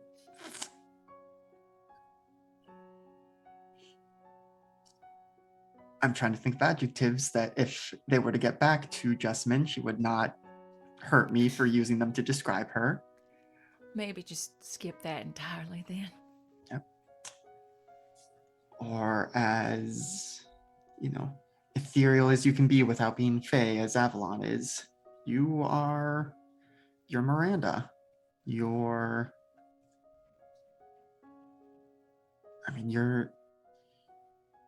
what I've always wanted.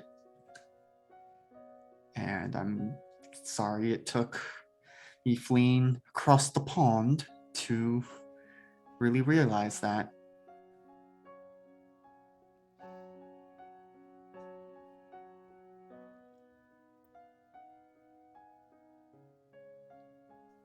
I don't know. I'm not asking you to, agree here and now to come back and, marry me or be my queen or whatever the possibilities are, but Didn't even realize that any of that was on the table, Bernie. right, well, I will need to examine the legal system and figure out what everyone's statuses would be if, do they all become kings, queens, princes, just royal consorts? That's besides the point.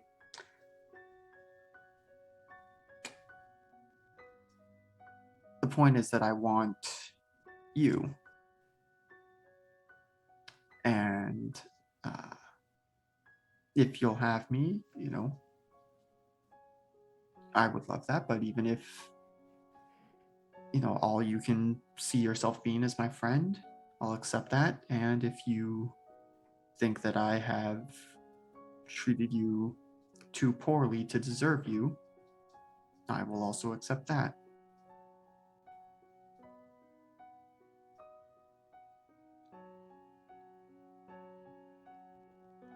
I just think I need some time. That is entirely understandable. So, if I may make the request that regardless of whatever nonsense ends up on our dance cards at tonight's gala, may I at least have a dance with you this evening?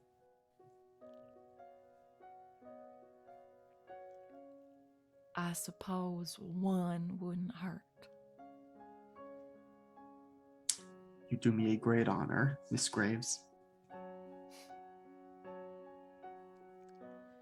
Just be thankful I'm not kicking you around the dance floor. Oh, maybe we can tell everyone that's how they do it in America. Don't give me any ideas. If we are fleeing Bexley, that would be a rather delightful parting gift to leave high society here. I can imagine. Plus, it might be an excuse for you to end up kicking my aunt right in her no good face.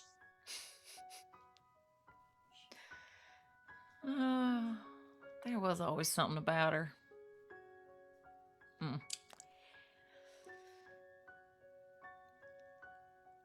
Whatever you need for reinforcements at this ball or whatever, but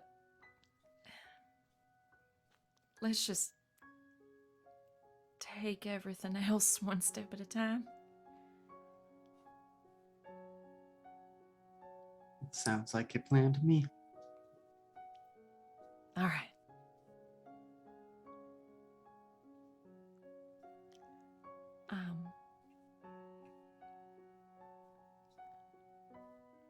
You have any plans for breakfast? I didn't.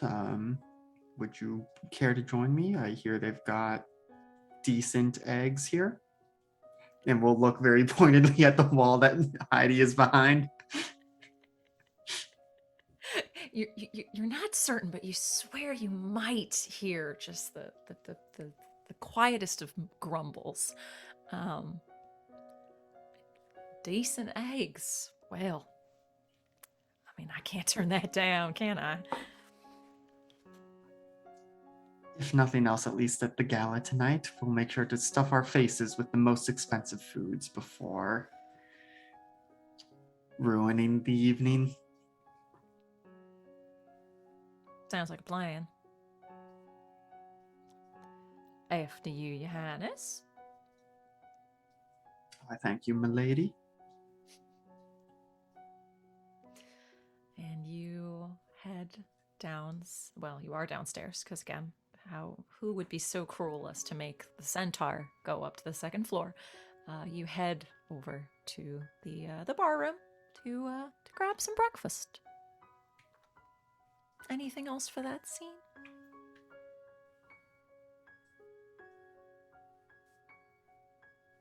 I think that's it for now. Just You thought about that for a while. I don't want to take up too much of the time, so Okay. I just want to add, Jarvis comes down the stairs, sees Bernard, and a la season 1 morning. morning. That's where that scene ends. Love it. We have a little time to at least set up a scene. Anyone got one?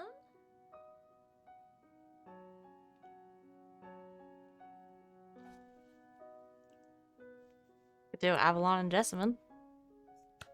I don't think that'll take very long. Go for it. Please. Okay, I'll do You're it. setting this one I'm doing everything. up. You have to set up the scene. You have to figure out where Well, you're eating now. Yeah, she said she was going to For a arrange dinner the dates. So you invited me to. she's the one that had to take control. Yeah, she's got a problem with that. I wouldn't know anything about that.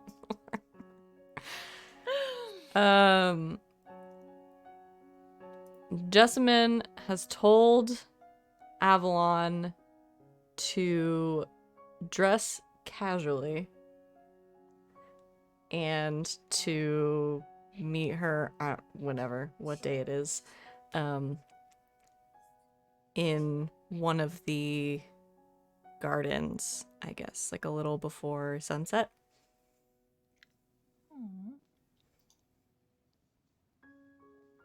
I don't know what casual would look like for Avalon.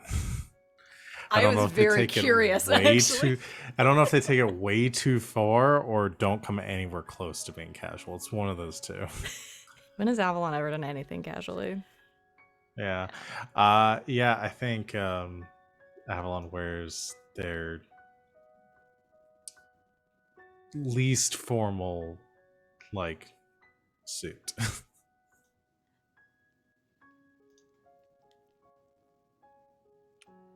It has a Fourth best slightly day suit. shorter, yeah, it has a slightly shorter like skirt hem on it than usual.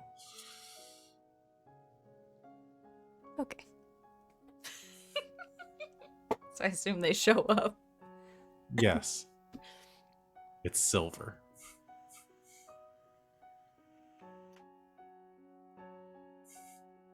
Good evening. Did I have a dress? You always do.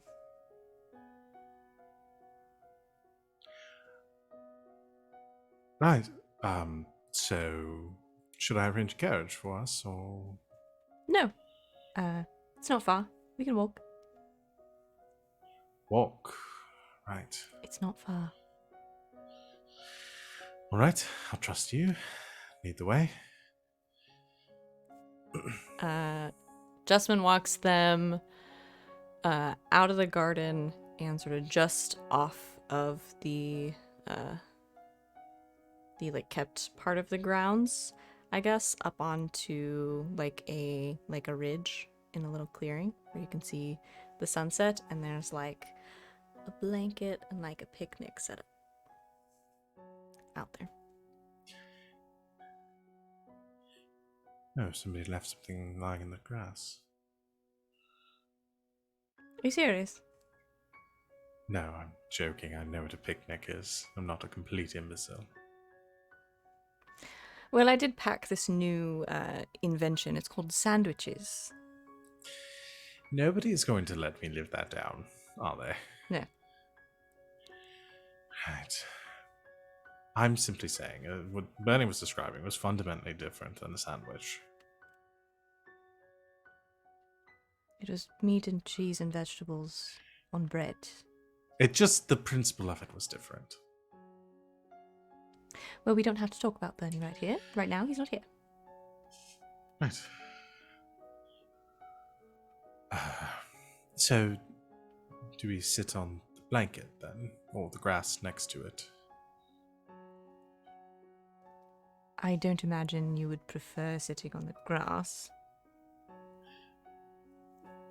No, not exactly. The stains would be impossible. I'd have to just throw out the entire outfit. It's sort of the point of a picnic blanket, that you sit upon it.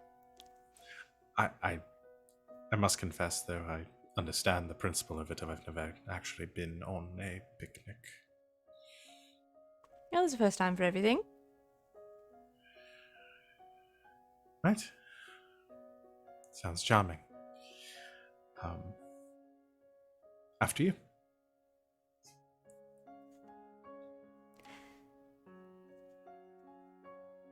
I've brought champagne.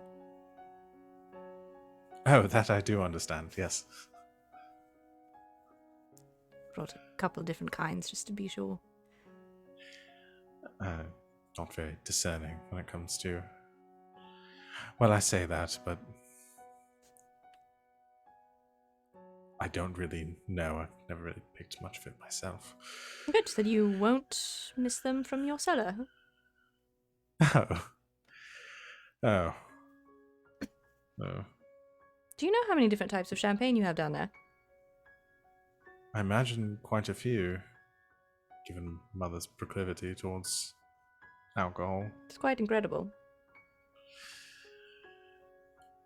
I'm sure she won't miss a couple. Oh no, I take things from down there all the time. Really now? Yes. Most of your staff does.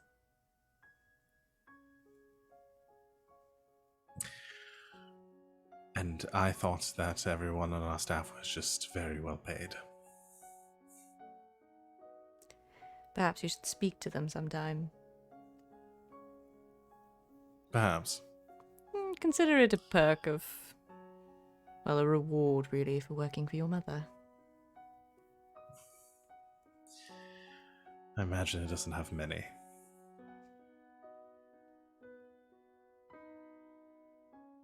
Some of them are better than others.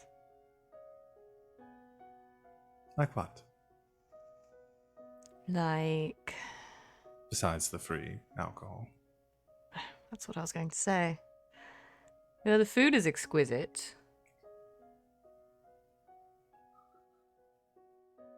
It's probably the biggest bedroom I've had in years. Can't think of anything else, though. Oh, perhaps you should get out more then. Perhaps I should. I'm desperate for some new company. Current scenery growing stale then.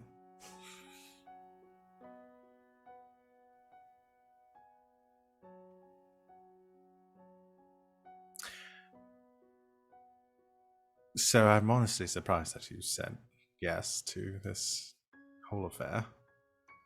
Really? Yes. Why? Honestly, I still haven't been able to read whether you despise me or not. It's part of my charm. I suppose it is. I can't say that I'm used to people sucking up to me, as it were. And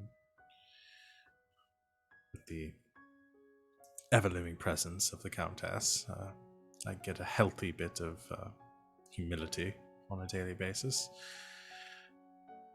But I have to admit that outside of my immediate family, you're the first person that really challenged me.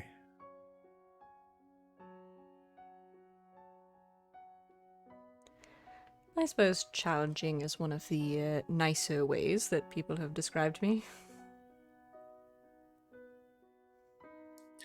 Thorny, maybe. Prickly. Prickly. I like that better. Don't mind it so much. I think life without a bit of prickliness and a bit of challenge is boring.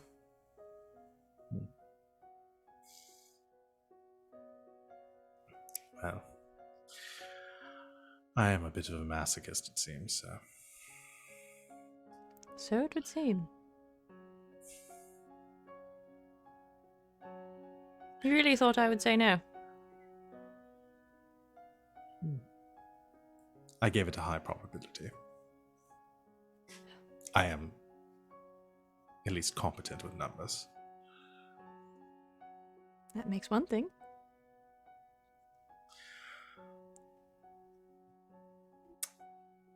Touché. Prickly. Starting to prefer challenging. Well, to continue challenges then. I'll drink to that.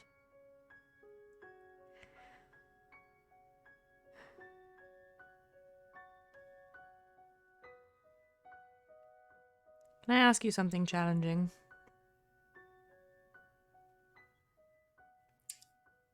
I'm surprised you're even asking for permission. Yes. Well, we are on a dinner date of sorts. I feel like I should be a little polite. Oh, please. I will at least entertain your question.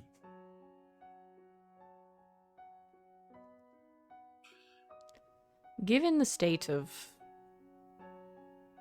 well, everything that's happened, your family, my family, and I expect blunt honesty from you. Do you see this going anywhere?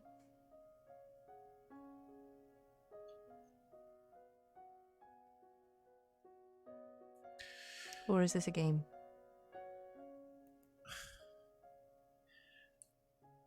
I suppose that's a rather complicated question, but I will be as blunt as you requested.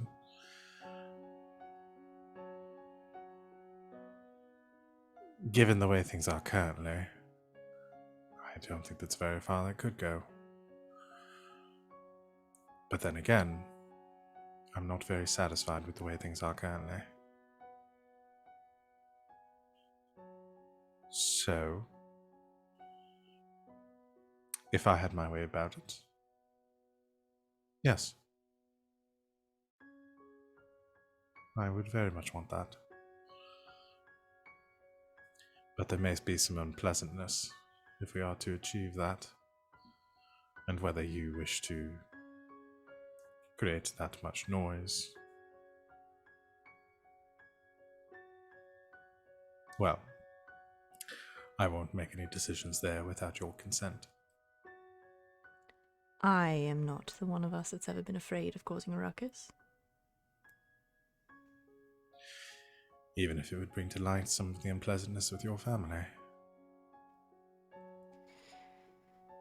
The unpleasantness with my family is going to have to come to light for me to get what I want.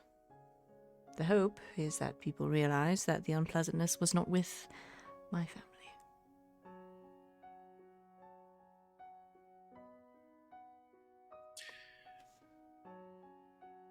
Well, I think we are of a similar mind then. Are you willing to do that work?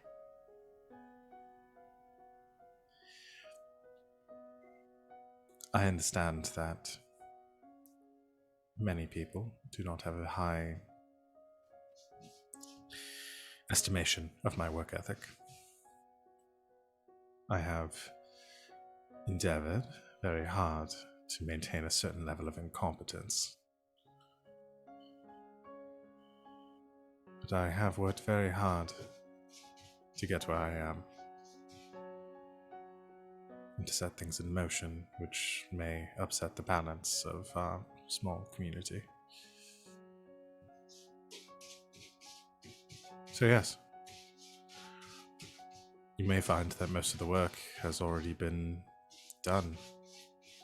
It's simply a matter of taking the first step.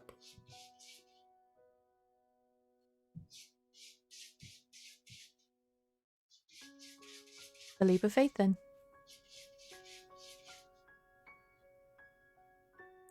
Would you trust me with that?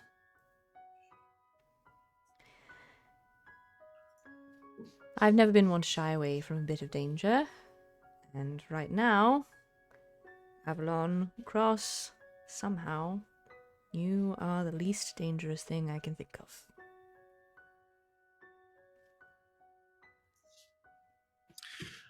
I will take that as a compliment. It's meant to be one.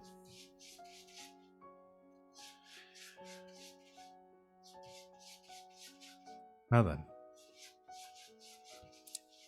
I suppose that means that we should take this more seriously then. I suppose so.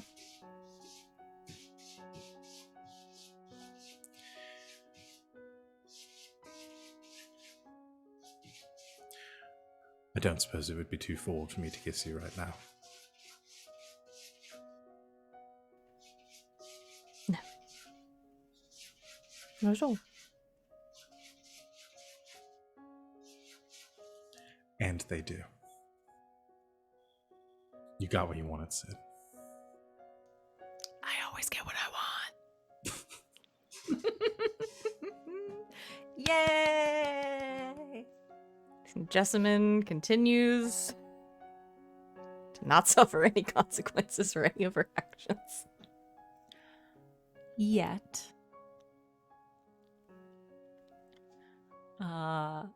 I think that is a lovely spot to leave things on, because I plan to ruin everything next time. Yay! On that note,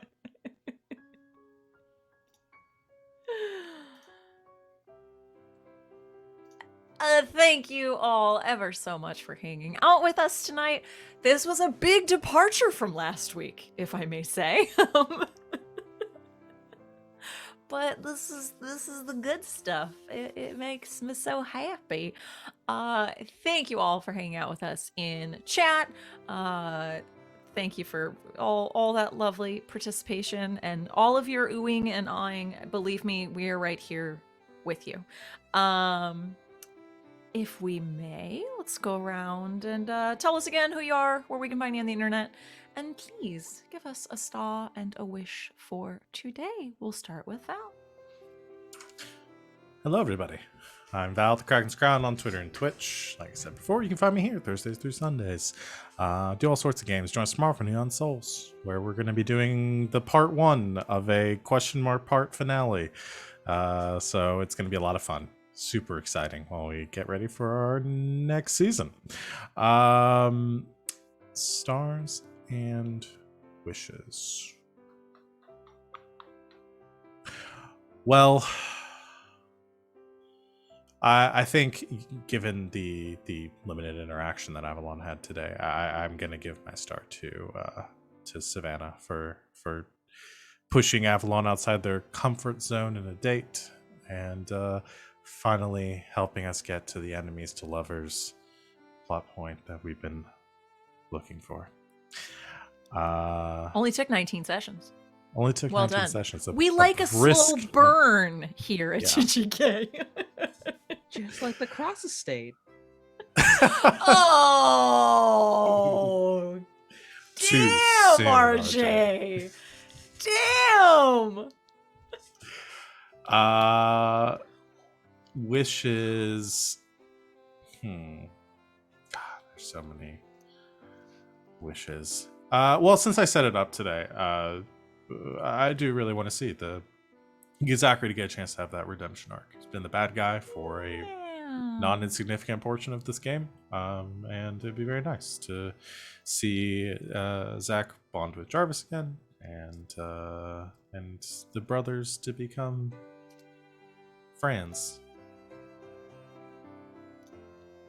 Brothers to enemies to friends. That's the next one.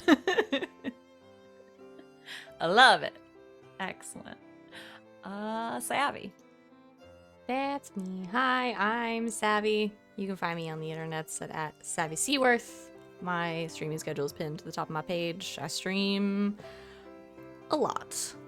So just watch my Twitter for all of that stuff. I'll be here for Neon Souls tomorrow, which I'm very excited for.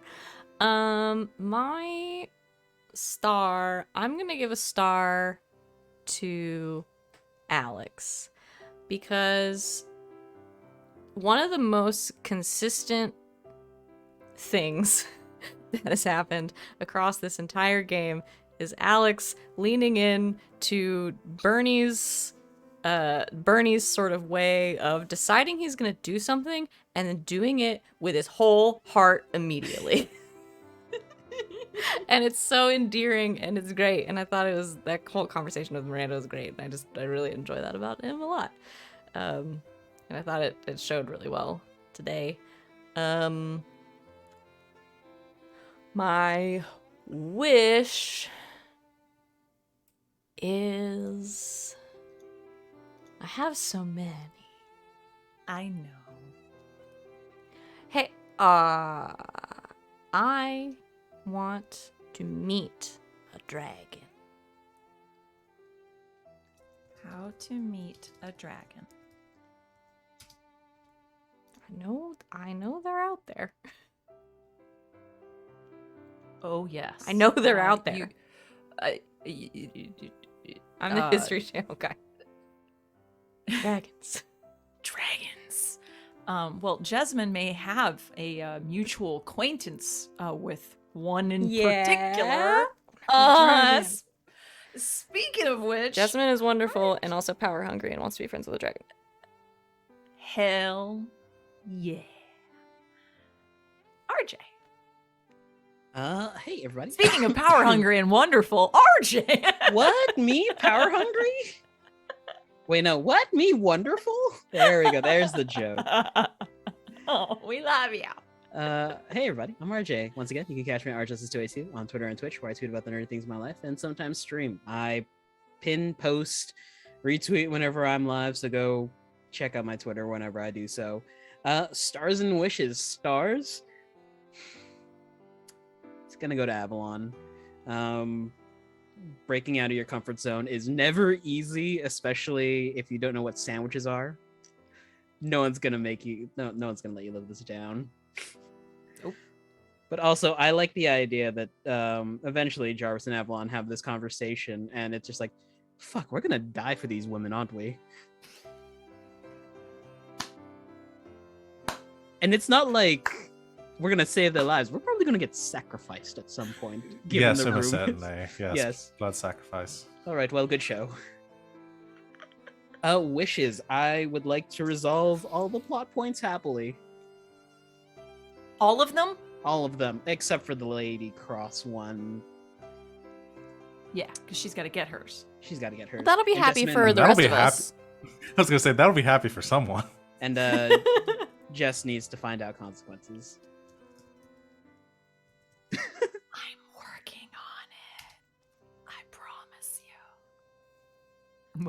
Jessamine knows the Alex. same amount about consequences that Avalon knows about sandwiches. Well, considering that you just fed some to Avalon, we'll see about next week. Alex.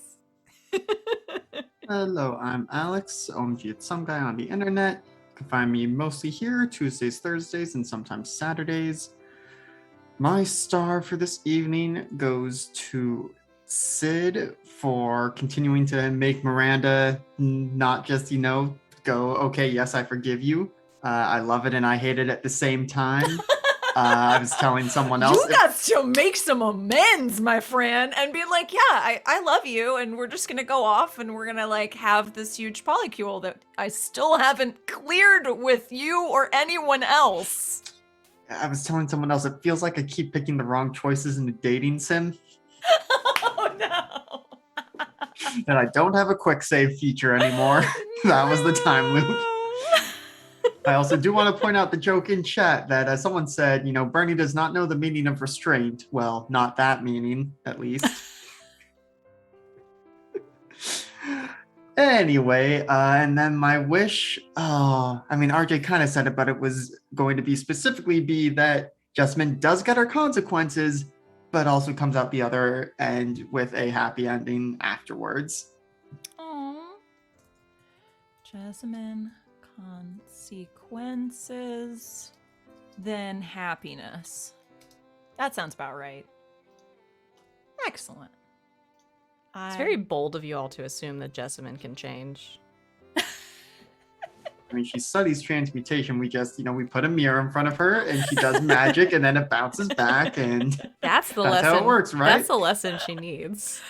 right there. You know what you need to do? Transmute your attitude. Transmit your heart when they're caught. No, I'm done. I'm loopy as fuck. It's been a weekend. It's also been me, your facilitator this evening. I am Christina Sid. You can find me on the Twitters at Greek Sid. Usually just talking about all of these shenanigans here. My star tonight.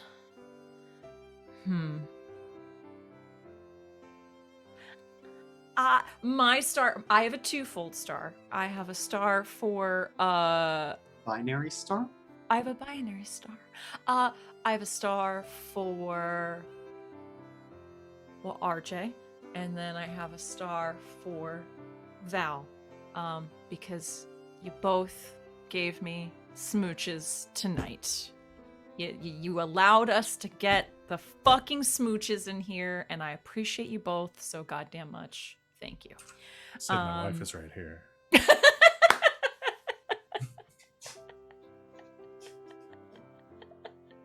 Hey, it was you, not me. I'm just here. Anyway,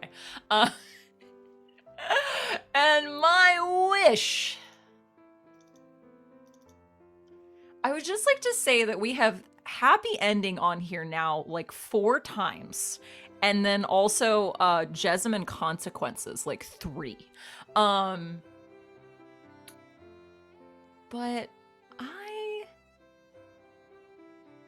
I would like to see, this is the first time and probably the last time that this will come out of my mouth. I would like to see everything fall apart. Yeah. I really would. I think it kind of needs to at this point. In order for it to come back together again. We set up all the red flags, so like This party I'm is very built on excited. red flags. We built this city on red flags. We built this city on goddamn flags. Yeah. I think we'll leave it at that for tonight. Sadly.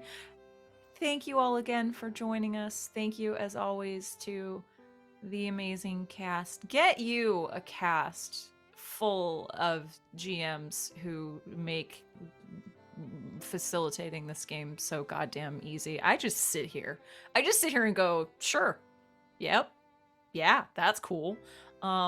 It's amazing. Y'all are fantastic and I adore you.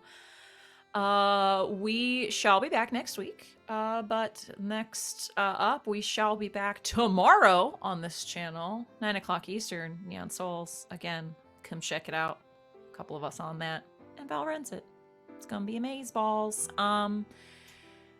But until then, transmute your attitude, everyone. Good game, and good night, Internet.